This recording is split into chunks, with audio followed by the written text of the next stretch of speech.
Hello, everyone, and welcome to Global Outlook. I'm Mary Sitt.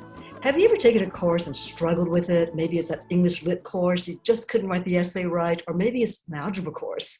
Well, HCC has an extensive tutoring program, virtual and face-to-face. And here to tell us more about that is Amanda Guerrero, Director of Instructional Support, Academic Instruction. Amanda, thanks for being with us. Oh, it's so good to see you, Mary. Thank you for having me. So tell me about the tutoring you offer in the Academic Success Center. How does it work exactly? Currently, we're offering both virtual support as well as face-to-face support. We do have our academic success centers. We currently have 14 spread across the metropolitan Houston area. And since we've returned to campus, we're offering tutoring services at 9 of our locations. And we're continuing to offer our virtual support. It's very easy. All a student has to do is call into our virtual call center. The telephone number is 713-718-8184. And they would be connected to one of our lab representatives who will ask the student a few questions, find out a little bit more about what has them calling in, get them connected to a tutor. Our goal is to either warm transfer the student directly to a tutor at the time that they call in. However, if the student is not available at their computer at that moment, we're happy to schedule an appointment, and the student and the tutor meet real time and face-to-face through Microsoft Teams. That's the platform that we're using virtually. If they need to schedule an appointment in person, we offer that up as well. And we're offering mostly writing, English, and mathematics in the face-to-face format right now. Okay, Amanda, if a student's doing online tutoring, that person can actually get it in real time, like on demand. You don't have to make an appointment for online. You can actually say, I'm really struggling. Is there anyone out there? And you can just, whoever it is, representative at the center can just hook them up, connect them? Yes, assuming that there's a tutor for that particular subject available at that time, we connect them directly. Our goal, again, is to warm transfer them. Now, we have extended hours of operations, so that's important to understand for our students. And they can always check our tutoring schedules on our Find a Tutor link before calling in if they want to know if it's a specific topic or a workforce type program, to make sure that at the time they call in that the tutor is available and working. But, Amanda, where do the tutors come from? Are they staff people? Are they volunteer students? Or where do you find your tutors? Oh, that's a great question. So we have 3 different levels of tutors. There's tutor 1s, 2s, and 3s. Our tutors 1s and 2s are peer tutors. So they've been recommended by a faculty member or a chair. They have a proven track record of success in the courses that they are going to be tutoring in. And they've gone through assessments and interviews to ensure that they're qualified to be able to tutor. And then our tutor 3s are also faculty tutors. So they've been credentialed to teach just like all of our professors. And many of them do tutoring in addition to their teaching assignment because they really do enjoy that one-on-one interaction with our students. What I can say is all of our staff are very passionate about helping our students. Are the students who are in tier 1 and 2, do they get paid? Yes. All of our tutors are compensated for the work that they do. Okay, so this is a responsibility. They don't just blow it off and go, oh, wait, I can't do it. They're focused, they're into it, plus they like to help other students. So this is great. Do most students start out with tier 1, or do they sit there? It depends on what the problem and what the issue is, where they go straight to a different level. Well, it depends upon their experience and how many college credits that they have earned, or if they are credentialable. We have had tutors who were students of ours who progressed through the tutor 1 to the tutor 2 and then on to faculty tutor 3. And it's kind of great to hear of some of our internal success stories, because some of our tutors have actually shifted gears. They love the work that we're doing so much so that we've had a couple of them that have actually become professional educators. Wow, that's great. So for the student who calls in for help, do they usually start at the tier 1 level, or does it depend on the subject and the issue they're having? It depends on the subject and the availability at that time. So tell me, what can tutors do and what they can't do? I mean, they can't write the essay for you, but what can they do? Oh, that's a great question. So it depends on the subject. Our English tutors, for example, they can review written work with the students, make notes and comments throughout the paper. help the student understand what might need to be improved upon. It's always great if the faculty member has provided the student some feedback on that first initial draft so the tutor can work specifically on a targeted area. But the English tutors, they'll ask them the students questions, help them think through their ideas, help connect them to resources that might help improve their writing skills. And our math and science tutors, they help students identify where the student may have become lost on a problem. They can explain concepts related to the material that they're covering, solve similar type problems as to what might be on the homework assignments or And quizzes. Amanda, you have an option in there. I love this. I was reading about it. You have an option where an assignment can be reviewed before you turn it in, right? So you can do everything and you think you've captured it, but you're not quite sure. You want just an extra pair of eyes of someone who's done this course before. They can actually read it and go, you know what? If you want to boost it up to an A, I think you need to structure it differently. I mean, does that happen in this 48-hour turnaround? Yeah, so our asynchronous tutoring option is through Upswing, and that program is managed under our online college through a different department, but it's a wonderful resource for our students. They're all faculty tutors that they have reviewing papers there. They provide, some in-depth analysis about the papers. Of course, we could never promise a student that, if you do X, Y, and Z, that your grade will shift from here to there. But definitely, the more time a student has with any content piece, the more successful we find that they are in their courses. How many tutors do you have available? Like, what's the ratio of students to tutors? I'm not 100% sure about the ratio of students to tutors, but we have approximately 120 tutors on staff for the summer. Okay. But it can range during our fall and our spring semesters. Those are our busier times. So we have employed anywhere in excess of about 240 tutors during our busier semesters, and then we scale back a little bit in the summer based on what the business need is. Well, this sounds like a fabulous service to students, and it's all free, right? And is there much of a wait time or a waiting list, like in the fall when it's really busy? Do you sit there and go, well, gee, we can't schedule you until 2 weeks from now. By then the course is over. Or do you have enough to handle the demand? We have enough to handle the demand. And prior to the COVID pandemic, when we were operating just in our face-to-face centers, our students, at times there could be a heavier wait time, but we always advise students to bring in their homework and extra assignments. So if there is a wait time, they can have a list of questions prepared when it's their turn to meet with the tutor.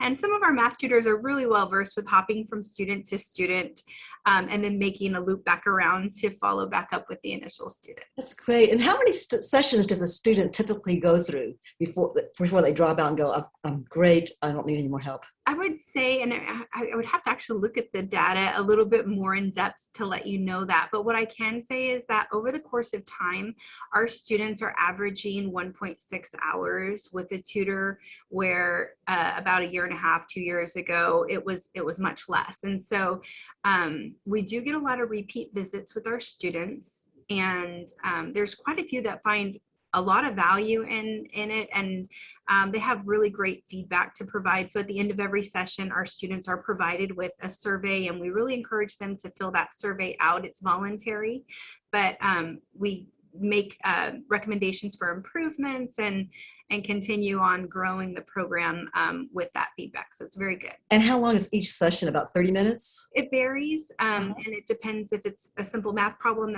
that an individual is stuck on and they just need help with that particular one. It could be a shorter session, but our average time frame right now is about 1.6 hours per session.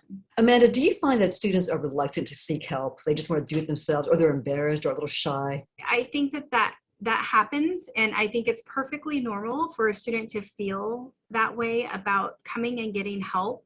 But surprisingly, the majority of the students who come in for tutoring are C's and B's and A students who are looking to do that much more. And we're hoping that we can reach out to some of the students that might be on the borderline of passing or failing, and encourage them to come out and get help. We're here for you.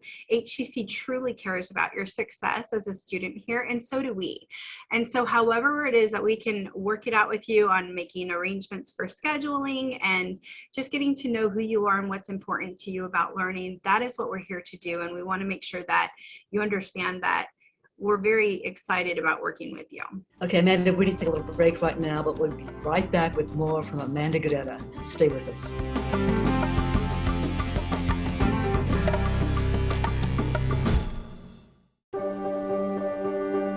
Being prepared is a part of who you are, but it's especially important in the case of a disaster. Be informed about possible emergencies in your area. Make a plan that covers where you'll go in an emergency. Build a kit with the things you need to survive. There's no one more capable of planning for your situation than you. Start your plan today. Go to ready.gov/myplan. I want to eat apples and bananas. I need to eat apples and bananas. Why can't I eat apples and bananas? Support the Feeding America nationwide network of food banks to help provide meals to those in need. Join us at feedingamerica.org. The faculty at HCC represents the best of the city. They're committed to getting our students to their goals. HCC, for everyone, anytime, anyway.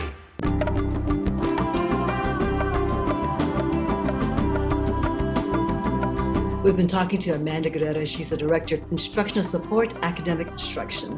Amanda, you were telling us about the Academic Success Center for Students, where you offer free tutoring to all students, online or in person, face-to-face.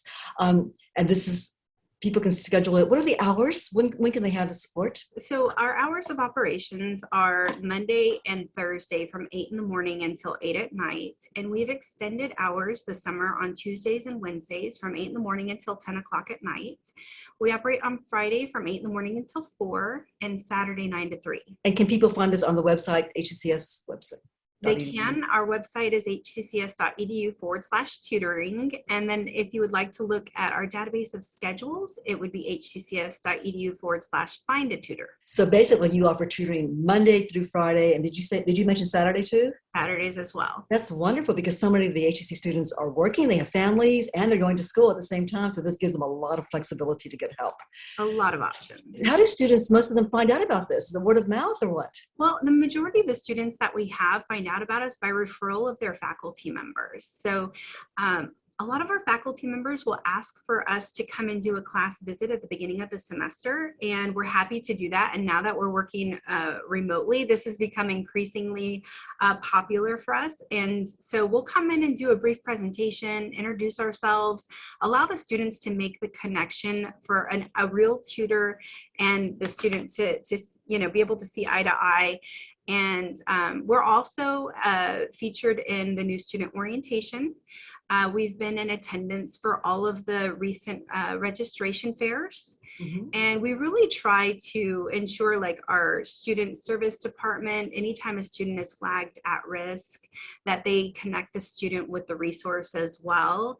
And we've just really been working on remarketing and branding the program so that students and faculty and staff know exactly who we are and where we're located. So anytime they have an opportunity to talk about the services with a student, we encourage that as well. And Amanda, I love the fact that so many of your tutors are actually, it's peer tutoring other students, because I know I have a college student and she is absolutely scared to death. She's 19 and she's scared to death to ask her professor anything. No, I don't want to bother them. No, I'm not. I keep saying, you're the client. Don't forget you're paying the tuition. But I think she would feel more comfortable talking to another student, a peer, going, hey, what does this assignment mean? Do I do this or that? And can you help me? So I love the fact that you offer peer tutoring, so someone can request that if they're scared or, to talk to a professor, right? Or they can go up to a different level. And all this is free, doesn't cost anything. How does HCC pay for all this? Do you have funding for it? We do have funding for the program. HCC has made quite an investment in the success of their students. And I've worked at other institutes in the past. I haven't quite seen this level of support out there in the industry. And so I think our students are very fortunate.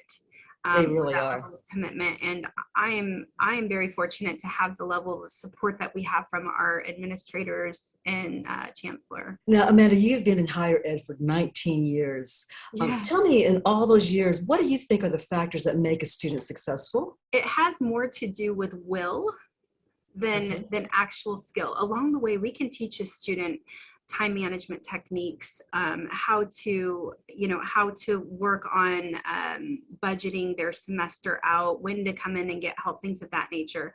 But if the student doesn't have the desire to improve, they tend to not seek assistance. I think that a successful student is one that becomes very familiar with the resources at the campus early on and uses those resources. They're not afraid to speak up and ask for help when they need it. And just know that a great many of our students are a little bit intimidated, just as your daughter was, to come and get help. But when they come to the center, we welcome them with open arms. They find that there are other students, and they're not just receiving tutoring, but like you said, the peer tutors who are offering the tutoring. And they find that all the apprehension that they have just kind of melts away. In fact, in some of our survey responses, we get responses that let us know that the Academic Success Center at Central is my favorite place on campus. So students will sometimes come into the center. It's their safe space, right? Yeah. It is, and there's so much positive energy that's flowing that it's addictive for the students, and they want to come and just sit there and do their homework. And if they have a question, it's great to be able to make a connection with the math tutor or science tutor and ask their question and move on with their assignments.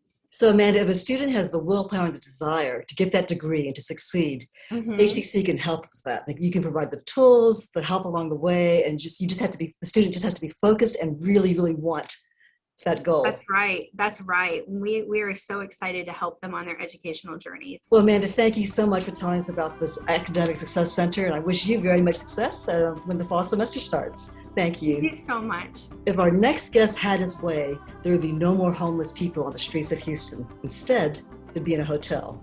We'll explain when we come back. Stay with us.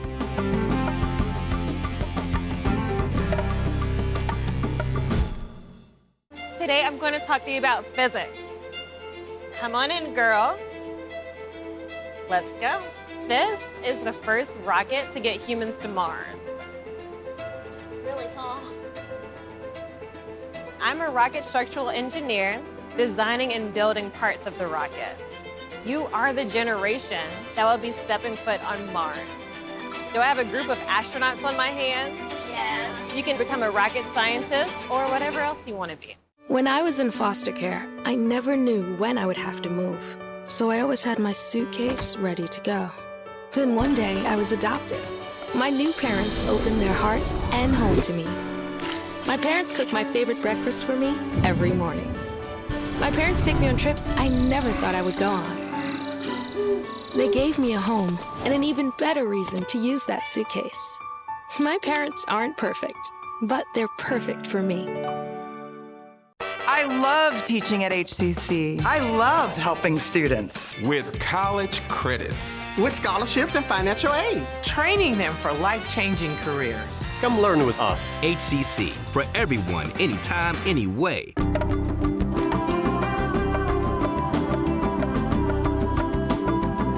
Our next guest has a heart for people who are often forgotten, the homeless. Adolphus Square is the CEO and founder of the Houston Homeless Hotel that, when completed, will provide housing, shelter, recreation, and rehabilitation. Adolphus, thank you for being with us today. Thank you so much for having me, Mary. So tell me, what's the concept behind the Houston Homeless Hotel? The Houston Homeless Hotel concept is basically to have a hotel for the homeless. Its implementation is to take basically a historical hotel that is been in the city for a long time and have it restored to immaculate restoration for the homeless. So how did you become involved with helping the homeless in the first place? I was homeless for a minute. For how long?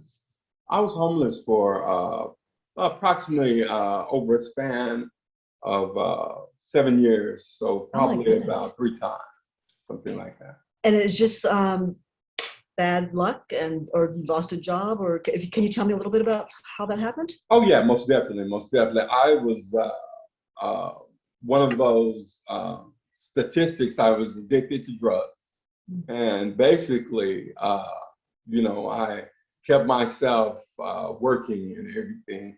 But then at some certain point, you can't hide it anymore. And, it just takes over, and before you know it, your addiction has taken over your life, and you basically lose everything, and you don't care about anything else. So that's how I became homeless.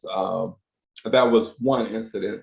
Another, I went out to California with my sister, and we stayed out there, and we didn't have a place to stay. The place where we supposed to have stayed fell through. So we lived in our car for approximately about a month until we found jobs. And then at that point, it got better for us. So Adolphus, you've gone through some really tough times yourself personally, and now you're clean and sober, you're straight, you're back on your feet, and your passion is to help people who were once like you. And that's how you came up with this concept, right, of the Houston Homeless Hotel. So your approach is to provide a holistic solution. Tell me about that, where it's mind, body, and soul. Right. We start off with where they're at, and we spiritually want to get them in tune with the reality of their situation. Sometimes with being addicted or in sex trafficking or whatever situation that you're involved in, homelessness touches all phases of life. And we want to give them a structured format. We want to give them something structural in their life, because I found out when you don't have structure in your life, it's easy to go back to where you came from. Right. So it has to be a discipline. And in addition to the structure, Adolphus, the integrated approach is really important, right? Because if you just tackle needs of the body, but you forget needs of the mind or the soul or the spirit, or maybe just the soul, and you tell them all this stuff, but you don't feed them or shelter them, it's not going to work, right? In order to solve this problem of homelessness, it has to be a holistic, integrated approach. Is that right? That's correct. That's correct, Mary. I found out, when you feed them and you clothe them, and you might give them even hygiene packs or, give them showers or whatever, that's just part of the issue. That's not taking care of the whole problem. They need stable housing, and the mind is a part of that too. And Adolphus, the homeless do not just come from people who are drug addicts. They can come from people who suffered a natural disaster, or people who are vets and couldn't ever find and become homeless vets, right? I mean, the populations from all over. Is that right? That is most definitely correct, ma'am. Okay, and this is more than a hotel. It's also what you want to provide, not only temporary shelter, but also permanent housing through this concept, right? And also recreation, fun places to go, like a community center, and also rehabilitation. How do you plan to do all this in one setting? That's a great question. We most definitely need funding. We need funding to get this started, to get this implemented. We are right now seeking for donations and private donations, grants, whatever we can get, from whoever believes in this cause. And who's ever been homeless before. Like you said, there's been actors and actresses who's homeless, entrepreneurs who's homeless by no fault of their own, natural disasters, which we have a lot in our cities, and you find yourself homeless, and you need a place to stay. So that is most definitely true. So we're trying to we need donations right now. And the Houston Homeless Hotel is a nonprofit organization. You've been registered and all that.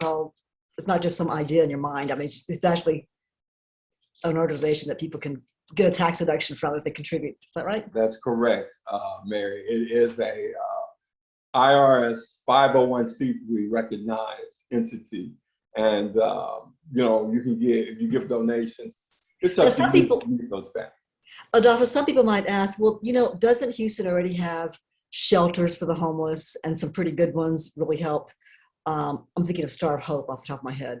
How would yours differ from that in terms of services provided or concept or approach? Our hotel, and you're most definitely correct, there are organizations already implemented or focusing in combating homelessness.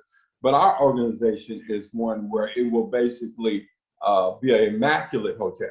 It's not going to be a place where you just go and you say, wow, this is a place, where we can just go and have a shower, eat, and we could say that this is going to be a place where you can bring your friends. You can say, hey, I actually am living in a nice place. And it is going to be a shelter recognized by the IRS, but it's going to be a beautiful home. And we're going to touch all aspects of their lives. We're going to bring their families in. We're going to get them reconnected with themselves, society, and everything that they want to do. We're going to make their dreams come true. You're talking 5-star hotel. That's right. Not the 2-star budget thing. No. This ain't leave the light on, man. Okay, all right. So Adolphus, where do you find the people to do all this for you? Your staff, people who would do the teaching, who would do the helping, who would do that kind of thing, reintegrating into society thing. Wow, that's a great question, Mary.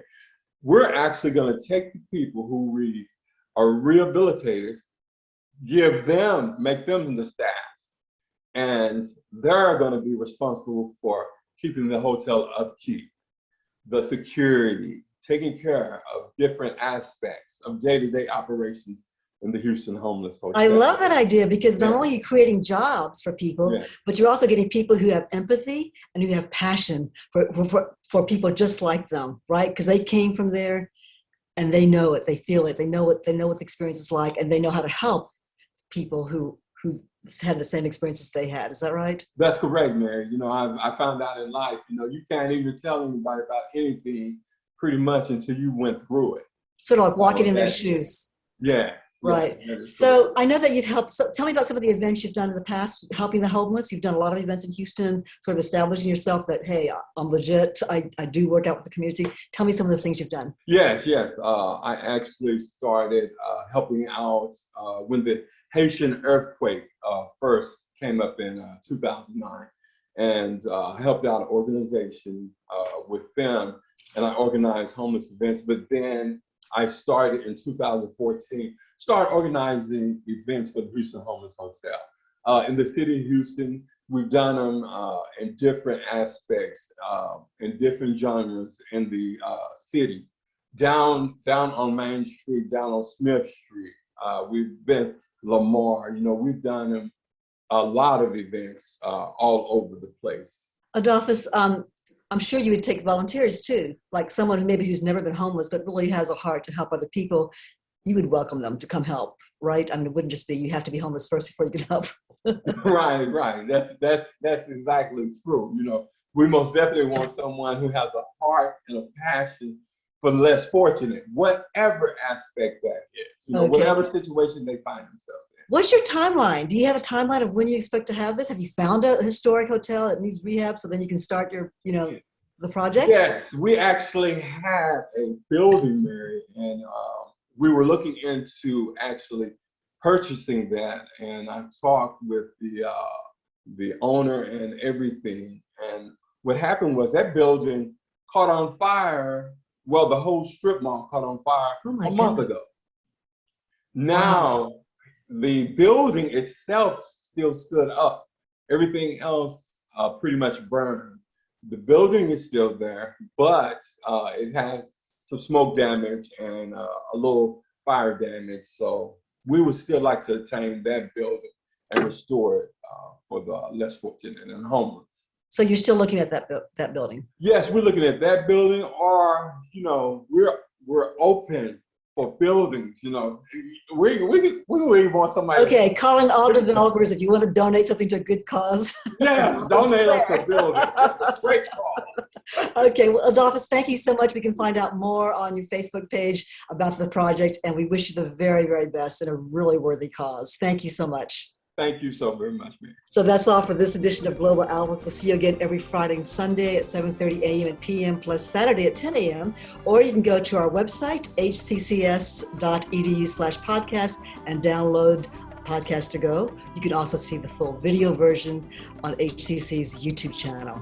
I'm Mary Sitt. Thanks for joining us.